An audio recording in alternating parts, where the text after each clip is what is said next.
सलाम, नमस्कार, आदाब। मेरा नाम है मैशर आलम और आज तारीख है 15 फरवरी 2026। चले जानते हैं आज की ताज़ा, अहम और ज़रूरी खबरें। लेकिन खबरों की शुरुआत से पहले आपसे एक छोटी सी अपील है। अगर आप हमारे इस चैनल पर नए हैं तो चैनल को सब्सक्राइब जरूर करें और साथ ही फेसबुक पेज को फॉलो करना ना भूलें और वीडियो को ज़्यादा से ज़्यादा शेयर करें। तो चले दोस्तों, शुरू करते हैं आज बिहार की ताज़ा तरीन खबरें। 256 साल का हुआ पूर्णिया जिला, शहर में उत्सव का माहौल, व्यंजन विकास और कृषि मेला समेत सांस्कृतिक कार्यक्रमों का आयोजन। हैदराबाद में एआईएमआईएम के 68वें स्थापना दिवस के अवसर पर आयोजित पार्टी की बैठक में शामिल हुए बिहार के एआईएमआईएम के सभी विधायक और साथ में मौजूद रहे आदिल हसन और आईपी गुप्ता। अररिया में अवैध बालू खनन पर 1 लाख का जुर्माना, ट्रैक्टर भी जब्त, पूरे जिले में छापेमारी तेज, प्रशासन बोला आगे भी कार्रवाई होगी। बिहार के शेखपुरा जिले के स्कूल में गुरुजी की शर्मनाक करतूत, छात्र से की अश्लील हरकत, पुलिस ने आरोपी को किया गिरफ्तार। कटिहार के कुर्सेला थाना क्षेत्र में सघन वाहन जांच अभियान, यातायात नियम तोड़ने वालों से 1,02,000 रुपए का जुर्माना वसूला। बिहार में भू माफियाओं की खैर नहीं, जाली कागजात बनवाए तो होगी 7 साल की जेल, विजय सिन्हा ने विधानसभा में किया बड़ा ऐलान। बिहार के सुपौल में संदिग्ध परिस्थितियों में महिला की गई जान, परिजनों ने ससुराल पक्ष पर हत्या का लगाया आरोप। किशनगंज नगर परिषद में 396 दुकानों का किराया बढ़ाया, 1 अप्रैल 2026 से 1500 रुपये होगा मासिक किराया, दुकानदारों को भेजा जाएगा औपचारिक नोटिस। पूर्व आईपीएस अमिताभ दास के घर पर रेड, तबीयत बिगड़ी, कहा था नीट छात्रा केस में सीएम के बेटे का डीएनए सैंपल लेना चाहिए।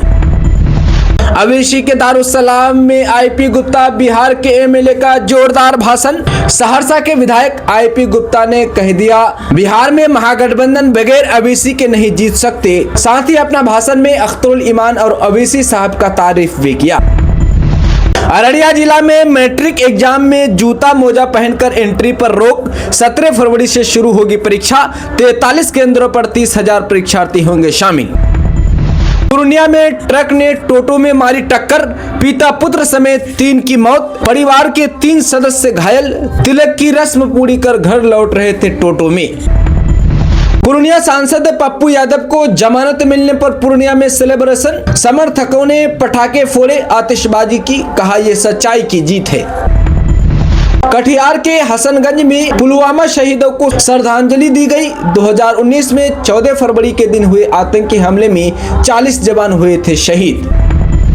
कटिहार के डंडखोरा में बिजली विभाग का छापेमारी अभियान, 6 लोग लाइट चोरी करते पकड़े गए, विभाग ने 37,053 रुपए का जुर्माना लगाया। पुलवामा शहीदों को फुल्का में दी गई श्रद्धांजलि, अररिया के गांधी चौक पर 2 मिनट का मौन, सैकड़ों लोग हुए शामिल। पूर्णिया में घर से 158 ग्राम स्मैक बरामद, 2,13,000 कैश भी जब्त, मौके से तस्कर भागने में कामयाब रहा, गिरफ्तारी के लिए छापेमारी तेज। रिहा होने के बाद पूर्णिया के सांसद पप्पू यादव ने बिहार में कानून व्यवस्था को लेकर एनडीए सरकार के खिलाफ आवाज उठाई है। उन्होंने कहा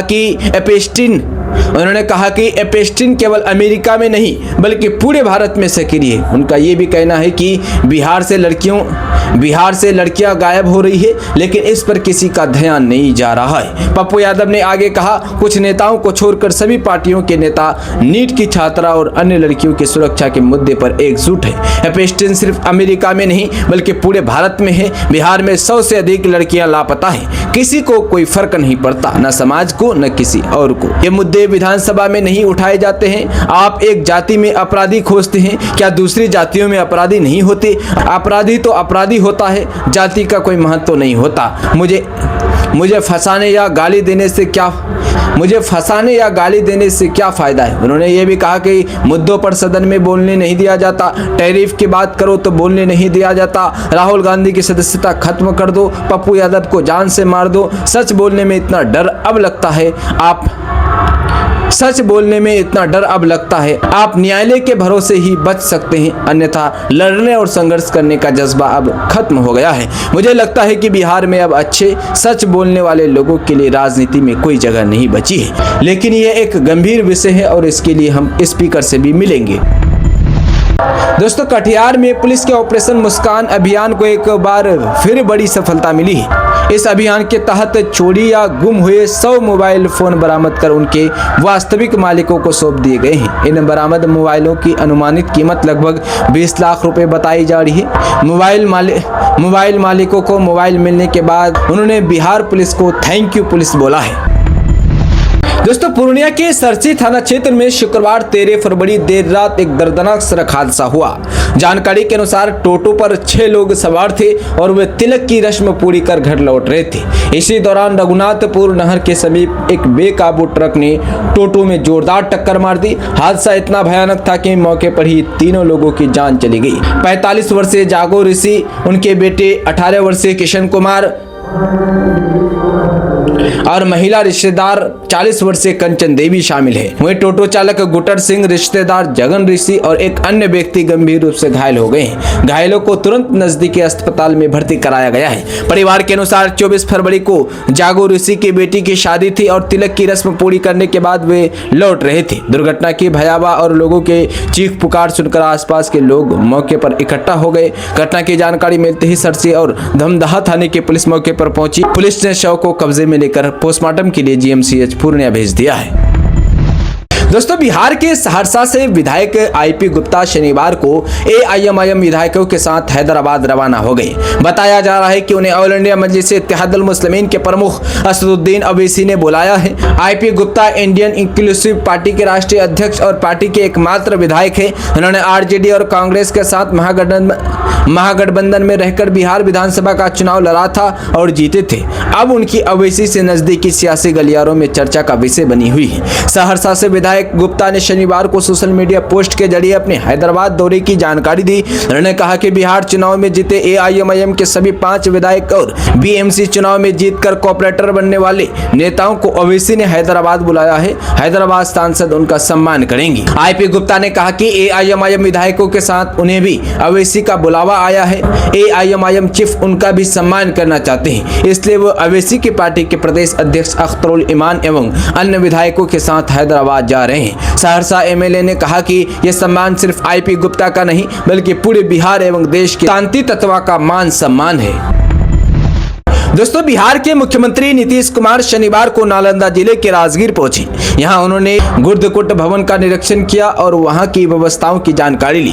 मुख्यमंत्री ने गुर्दकुट भवन से होते हुए नए रोपवे का जायजा लिया और वहां पर्यटकीय सुविधाओं की भी जानकारी ली। मुख्यमंत्री ने सारी व्यवस्थाओं को बेहतर ढंग से संचालित करते रहने के निर्देश दिए, जिससे यहां आने वाले पर्यटकों को किसी प्रकार की दिक्कत न हो। इसके बाद मुख्यमंत्री ने राजगीर इंटरनेशनल कनेक्शन सेंटर में मलमास मेला 2026 की तैयारियों की जानकारी ली। नालंदा के जिलाधिकारी कुंदन कुमार ने मुख्यमंत्री को इस साल लगने वाले मलमास मेला की तैयारियों के संबंध में पूरी जानकारी दी। मुख्यमंत्री ने अधिकारियों को निर्देश देते हुए कहा कि यहां बड़ी संख्या में श्रद्धालु आते हैं, उन्हें कोई असुविधा न हो इसका ख्याल रखा जाए। मलमास मेला का आयोजन पूरे 1 माह तक होता है। यहां आने वाले श्रद्धालुओं की सुविधाओं को ध्यान में रखते हुए आवासन, पेयजल, साफ सफाई सहित बुनियादी सुविधाओं एवं सुरक्षा की पूरी व्यवस्था की जाए। उन्होंने स्वच्छ जल के साथ साथ घाट की साफ सफाई का प्रबंधन करने और आने वाले लोगों को आवागमन में सुविधा दुरुस्त करने के भी निर्देश दिए हैं। दोस्तों, बिहार के महनार बाजार में बीती रात खौफ का साया उस वक्त गहरा गया जब एक नामचीन दवा व्यापारी को अपराधियों ने निशाना बना लिया। बदमाशों ने पुलिसिया अंदाज में घेराबंदी कर करीब 1 लाख रुपए की नकदी पर हाथ साफ कर दिया और मौके से फरार हो गए। पूरी वारदात पास में लगे सीसीटीवी कैमरे में कैद हो गई है, जिससे पुलिस को अहम सुराग मिलने की उम्मीद है। जानकारी के मुताबिक एजी फार्मा के मालिक अविनाश कुमार रोज की तरह अपनी दुकान बंद कर पैदल घर लौट रहे थे। बाजार का इलाका अपेक्षाकृत सुरक्षित माना जाता है, लेकिन घात लगाए बैठे 2 बाइक सवार अपराधियों ने उन्हें बीच रास्ते रोक लिया। चश्मदीदों के अनुसार बदमाशों ने पहले खुद को पुलिसकर्मी जैसा दर्शाया, सख्त लहजे में रोककर तलाशी लेने लगी। अविनाश को समझ पाते उससे पहले ही हथियार का भय दिखाकर उनके बैग में रखी रकम निकाल ली गई। सीसीटीवी फुटेज में साफ दिखता है कि आरोपी सुनियोजित तरीके से वारदात को अंजाम देते हैं। पहले रास्ता रोकते हैं और फिर जेब और बैग की तलाशी लेते हैं और नकदी लेकर फिर फरार हो जाते हैं। जाते हैं। पूरी घटना कुछ ही मिनटों में घटित हो गई, जिससे बाजार में अफरा तफरी मच गई है। वारदात के बाद स्थानीय पुलिस मौके पर पहुंची और आसपास के इलाकों में नाकेबंदी की गई। फुटेज के आधार पर संदिग्धों की पहचान की कोशिश की जा रही है। सूत्रों के मुताबिक अपराधियों ने चेहरा आंशिक रूप से ढका हुआ था, जिससे पहचान में दिक्कत आ रही है।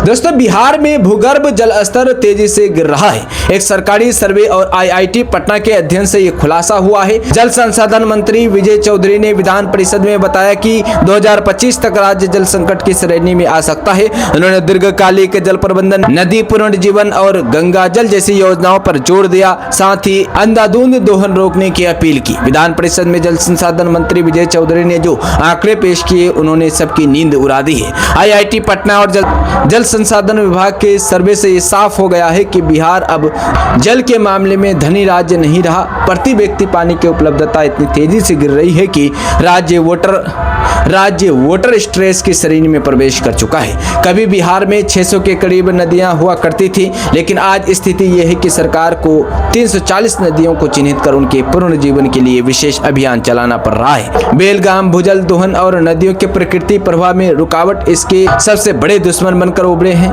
नदियों में बढ़ती गाद को बड़ी समस्या बताते हुए मंत्री ने कहा कि यदि कोई व्यक्ति या संस्था मिट्टी भराई के लिए सिलट लेना चाहते हैं तो सरकार इसे मुफ्त में उपलब्ध कराएगी। इससे नदियों की धारा और जलधारण क्षमता बहाल करने में मदद मिलेगी। जिलों में प्रशासनिक समितियां बनाकर इस योजना को आगे बढ़ाया जा रहा है। अक्सर नदियों की गहराई लिस्ट जमा होने की वजह से कम हो जाती है, जिससे जलधारण क्षमता घटती है और बाढ़ का खतरा बढ़ता है। अब सरकार ने ऐलान किया है कि अगर कोई आम नागरिक या संस्थान मिट्टी की भराई के काम के लिए नदियों से सिलट निकालना चाहते हैं तो सरकार उसे बिल्कुल मुफ्त उपलब्ध कराएगी। दोस्तों, बिहार की सियासत में वंदे मातरम को लेकर एक बार फिर जुबानी जंग तेज हो गई है। उप मुख्यमंत्री विजय कुमार सिन्हा और AIMIM के बिहार अध्यक्ष अख्तरुल इमान के बीच इस मुद्दे पर तीखी बहस छिड़ गई है। जहां डिप्टी CM ने इसे राष्ट्रीय शौर्य का प्रतीक बताया, वहीं अख्तरुल इमान ने इसे चुनावी ध्रुवीकरण की कोशिश करार दिया है। उप मुख्यमंत्री विजय कुमार सिन्हा ने मीडिया से बात करते हुए अख्तरुल इमान के बयान पर प्रतिक्रिया दी है। उन्होंने कहा, वंदे मातरम हमारे राष्ट्रीय शौर्य का प्रतीक है। यह राष्ट्रीय एकता और आजादी का महामंत्र है। जिन्हें अपने राष्ट्र से प्रेम है, उन्हें इससे कोई आपत्ति नहीं होनी चाहिए। हर हाल में लोगों को इसे स्वीकारना ही पड़ेगा। इसके साथ ही उन्होंने सरकारी विभागों में रिक्तियों पर भी बात की। उन्होंने कहा कि सरकार की प्राथमिकता है कि सभी खाली पदों पारदर्शी तरीके से नियुक्तियां हो, ताकि युवाओं को अवसर मिले और विभाग सुचारू रूप से चल सके। दोस्तों, बिहार सरकार ने सुपौल से बांका तक 225 किलोमीटर लंबा ग्रीनफील्ड कॉरिडोर बनाने का महत्वाकांक्षी योजना का ऐलान किया है। यह परियोजना न केवल धार्मिक और पर्यटक मार्ग को सुगम बनाएगी, बल्कि व्यापार और क्षेत्रीय विकास को भी नई दिशा देगी। सूत्रों के अनुसार ये कॉरिडोर सुपौल से बांका तक फैलेगा और सुल्तानगंज आगवानी घाट पुल के रास्ते नेपाल के काठमांडू तक सीधा कनेक्शन प्रदान करेगा। इससे श्रावणी मेला के समय हजारों कांवड़ियों और तीर्थयात्रियों की यात्रा आसान और सुरक्षित होगी। विशेषज्ञों का कहना है कि इस प्रकार का ग्रीनफील्ड कॉरिडोर न केवल सड़क और यातायात संरचना को आधुनिक बनाएगा, बल्कि ये धार्मिक और सांस्कृतिक पर्यटन को भी बढ़ावा देगा। बैद्यनाथ धाम और पशुपतिनाथ मंदिर को जोड़ने वाला ये मार्ग तीर्थयात्रियों के लिए अत्यंत महत्वपूर्ण और सुविधाजनक साबित होगा। परियोजना की अनुमति लागत लगभग 8,000 करोड़ रुपए है। इस लागत में सड़क निर्माण, पुल और आधुनिक सुविधाओं का निर्माण शामिल है। सरकार ने कहा कि इस योजना का उद्देश्य सुरक्षित, तेज और पर्यावरण के अनुकूल यात्रा मार्ग प्रदान करना है। सरकारी अधिकारियों के अनुसार कॉरिडोर बनने के बाद सुपौल, बांका और आसपास के जिलों में सड़क नेटवर्क की मजबूती आएगी। इससे लॉजिस्टिक, व्यापार और माल परिवहन में भी सुधार होगा। विशेषज्ञों का मानना है कि धार्मिक पर्यटन के साथ साथ ये परियोजना आर्थिक गतिविधियों और रोजगार के अवसर बढ़ाने में भी मदद करेगी। पप्पू यादव से मिलकर भावुक हुए विधायक IP गुप्ता, एयरपोर्ट पर गले लगकर रोए, सांसद ने बंधाया ध्यानदस। जी आपको बता दें कि पूर्णिया सांसद पप्पू यादव शुक्रवार शाम पटना की बेऊर जेल से रिहा हो गए। 7 दिनों की न्यायिक हिरासत के बाद बाहर निकलते ही उनके तेवर और संवेदनाएं दोनों चर्चा का विषय बनी हुई है। जेल से बाहर आने के बाद पप्पू यादव ने PMCH पटना मेडिकल कॉलेज एवं हॉस्पिटल के एक वार्ड का वीडियो साझा कर बिहार की स्वास्थ्य व्यवस्था की पोल खोली है। इसी वार्ड में गिरफ्तार गिरफ्तारी के दौरान उनका इलाज चल रहा था। एक्स पर आक्रोश जताते हुए उन्होंने लिखा, पीएमसीएच के इस नर्क में मुझे उपचार के लिए रखा गया था। जब एक सांसद के साथ ऐसा सलूक हो रहा है तो आम जनता के साथ क्या होता होगा। ये बेशर्म व्यवस्था और मेरी गिरफ्तारी की घटना दिखाती है कि लोगों को यहाँ किस तरह जलील किया जाता है। दिल्ली रवाना होने से पहले पप्पू यादव ने पटना में अपने कार्यकर्ताओं से मुलाकात की और खुद उन्हें खाना परोसा। इस दौरान पटना एयरपोर्ट पर एक भावुक दृश्य देखने को मिला, जब विधायक आईपी गुप्ता उनसे मिलते ही गले लगकर रोने लगे। अपने साथी को इस तरह टूटते देख पप्पू यादव भी खुद को रोक नहीं पाए और भावुक हो गए।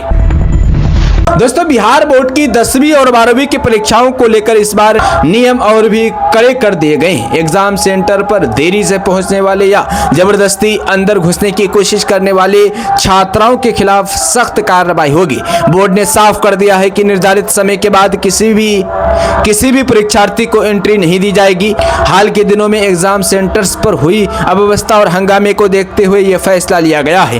बोर्ड का उद्देश्य परीक्षा को शांतिपूर्ण, निष्पक्ष और व्यवस्थित तरीके से संपर्क कराना है, ताकि किसी भी छात्र के भविष्य पर गलत असर न पड़े। बोर्ड ने चेतावनी दी है कि अगर कोई छात्र देर से पहुंचने के बाद जबरन परीक्षा केंद्र में प्रवेश करने की कोशिश करता है तो उसे गंभीर परिणाम भुगतने होंगे। ऐसे छात्राओं को 2 वर्षों के लिए परीक्षा से वंचित किया जा सकता है। साथ ही उनके खिलाफ प्राथमिक FIR भी दर्ज की जाएगी। बोर्ड का कहना है कि नियम तोड़ने वालों के प्रति अब किसी भी तरह की नरमी नहीं बरती जाएगी। सिर्फ छात्र ही नहीं बल्कि परीक्षा केंद्र के प्रभारी भी जिम्मेदार होंगे। अगर कोई केंद्राधीक्षक नियमों के खिलाफ जाकर देर से पहुंचे छात्र को परीक्षा में बैठने की अनुमति देता है तो उसके खिलाफ निलंबन और कानूनी कार्रवाई की जाएगी। बोर्ड ने स्पष्ट कर दिया है कि परीक्षा व्यवस्था से कोई समझौता नहीं किया जाएगा।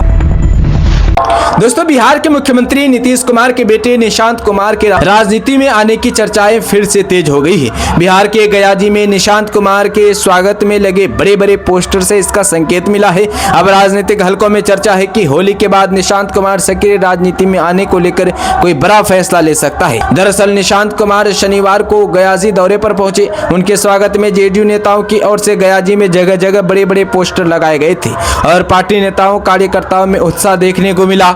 निशांत कुमार दौरा के दौरान गहलोत की उन पथरीली पहाड़ियों को भी देखने पहुंचे जिसे अपने हाथों से काटकर माउंटेन मैन दशरथ मांझी ने रास्ता बनाया था। 22 साल की कड़ी मेहनत से पहाड़ को काटकर बने इस रास्ते पर आज लोग आवागमन कर रहे हैं। निशांत कुमार ने माउंटेन मैन दशरथ मांझी को याद कर उनके प्रयास की सराहना की। दोस्तों, पटना नीट की तैयारी करने वाली एक छात्र की संदिग्ध परिस्थितियों में हुई मौत के बाद मामले को सीबीआई को सौंप दिया गया है। इस पूरे प्रकरण की गंभीरता को देखते हुए सीबीआई की टीम जांच के लिए शंभू गर्ल्स हॉस्टल पहुंच गई। हॉस्टल पहुंचते ही केंद्रीय जांच एजेंसी ने अपनी कार्रवाई शुरू कर दी है और मामले से जुड़े हर पहलू को खंगालने में जुट गई है। जांच के दौरान सीबीआई की टीम ने शंभू गर्ल्स हॉस्टल के उस कमरे और परिसर का बारीकी से निरीक्षण किया जहां छात्रा रहती थी। एजेंसी की टीम ने कमरे का जायजा लिया ताकि ये समझा जा सके कि उस दिन असल में क्या हुआ था। इस प्रक्रिया के माध्यम से टीम उन कड़ियों को जोड़ने की कोशिश कर रही है जो अब तक अनसुलझी रही है। शुरुआती जानकारी के अनुसार शंभू गर्ल्स हॉस्टल में रहकर मेडिकल प्रवेश परीक्षा नीट की तैयारी कर रही छात्रा की अचानक तबीयत बिगड़ गई थी। आनंद फरन में उसे हॉस्टल से अस्पताल ले जाया गया था जहां इलाज के दौरान उसकी मौत हो गई थी। छात्रा की मौत के बाद से ही परिजनों और अन्य छात्राओं के बीच गहरा असंतोष देखा जा रहा था, जिसके बाद मामले की जांच केंद्रीय एजेंसी को सौंप दी गई है। सीबीआई की टीम ने पूरे मामले में अपनी औपचारिक जांच शुरू कर दी है। टीम ने हॉस्टल प्रबंधन और वहां रह रही अन्य छात्राओं से भी पूछताछ की है। जांच का मुख्य केंद्र ये है कि छात्र की तबीयत खराब होने के पीछे क्या कारण थे और अस्पताल ले जाने में किसी प्रकार की देरी या लापरवाही तो नहीं हुई। साथ ही हॉस्टल के सीसीटीवी फुटेज और रिकॉर्ड्स को भी कब्जे में ले लिया गया है।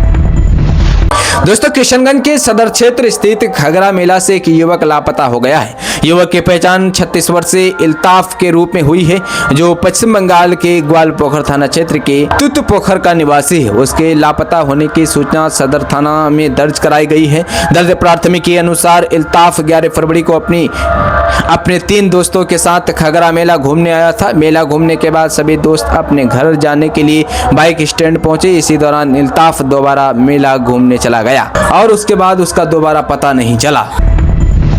दोस्तों, पटना में पूर्व आईपीएस अमिताभ दास के घर शुक्रवार को पुलिस ने रेड की।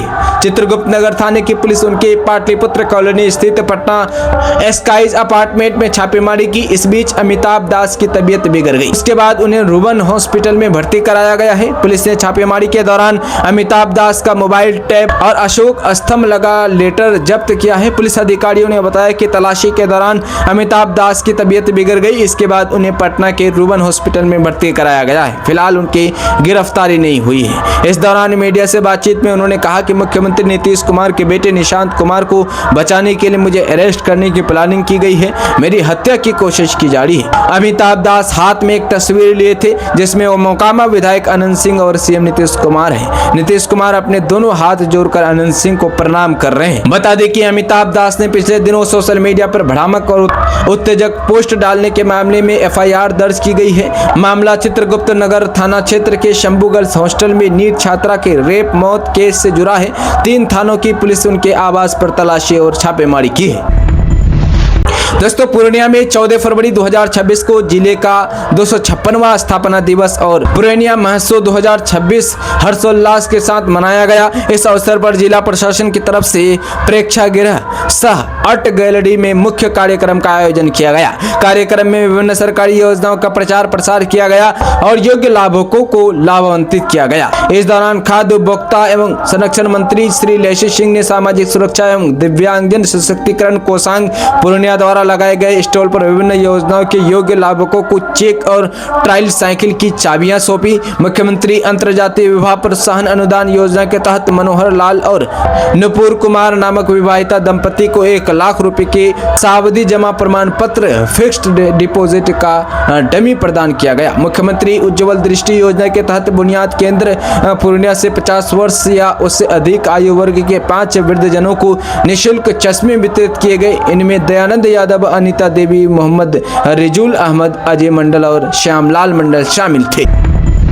दोस्तों, बिहार सरकार ने राज्य में औद्योगिक विकास को नई गति देने की दिशा में बड़ा कदम उठाया है। उद्योग मंत्री डॉक्टर दिलीप कुमार जायसवाल ने किशनगंज में शनिवार शाम आयोजित कार्यक्रम में घोषणा करते हुए कहा कि आने वाले समय में बिहार में बड़े पैमाने पर औद्योगिक निवेश होने जा रहा है। इन निवेशों से न केवल रोजगार के अवसर बढ़ेंगे बल्कि राज्य के राजस्व और स्थानीय अर्थव्यवस्था को भी मजबूती मिलेगी। मंत्री ने बताया कि देश की प्रमुख इस्पात company Shyam steel industries limited राज्य में लगभग 5,000 करोड़ रुपए का निवेश करने जा रही है। उन्होंने कहा कि यह निवेश बिहार के औद्योगिक परिदृश्य में महत्वपूर्ण बदलाव लाएगा और बुनियादी ढांचे के विकास को भी गति देगा। इसके अलावा औद्योगिक समूह सुपर शक्ति ग्रुप ने भी बिहार में करीब 5,000 करोड़ रुपए की निवेश की योजना बनाई है। इन दोनों बड़ी परियोजनाओं के प्रत्यक्ष और अप्रत्यक्ष रूप से हजारों रोजगार सृजित होने की उम्मीद जताई जा रही है।